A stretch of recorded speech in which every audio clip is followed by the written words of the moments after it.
আপনারা 26 তারিখের যে বস্ত্র বিতরণ তারপর থেকেও এখনও আপনারা বস্ত্র বিতরণ করছেন এখনও? হ্যাঁ, আমরা চালিয়ে যাচ্ছি সেদিন থেকে টুকটাক হ্যাঁ। করে এমনি যদি কোনো দুস্থ অসহায় লোক এখনও আসে আসছে, ওদের জন্য দিতে হচ্ছে, মানে শুনে আসছে দিতে হচ্ছে। তাহলে এখনও পর্যন্ত কেউ ঘুরে যাচ্ছে না। না, এখনো পর্যন্ত কাউকে ঘোরায়নি, চলছে। এই বিষয়ে আপনার কিছু মত? তো আজকে মোটামুটি ক্লোজ করে ফেলছি। আমরা গরিব বা দুঃখিত মানুষকে এখন অব্দি ঘুরাইনি। যারা হয়তো শুনেছে যে ওই ক্লাবে, আমাদের জীবন কি হট স্পোর্টিং ক্লাবে যে এরকম বস্ত্র বিতরণ হচ্ছে, সেই এলাকার, এটা তো আমাদের শুধু আমাদের এলাকার জুড়ে নয়, এটা আশেপাশের কয়েকটা গ্রাম মিলিয়ে এই জিনিসটা হচ্ছে।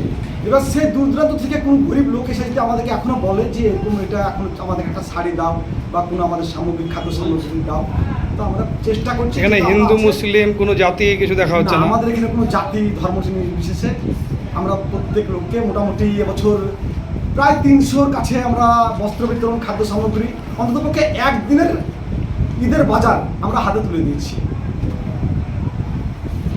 ঠিক আছে, ধন্যবাদ।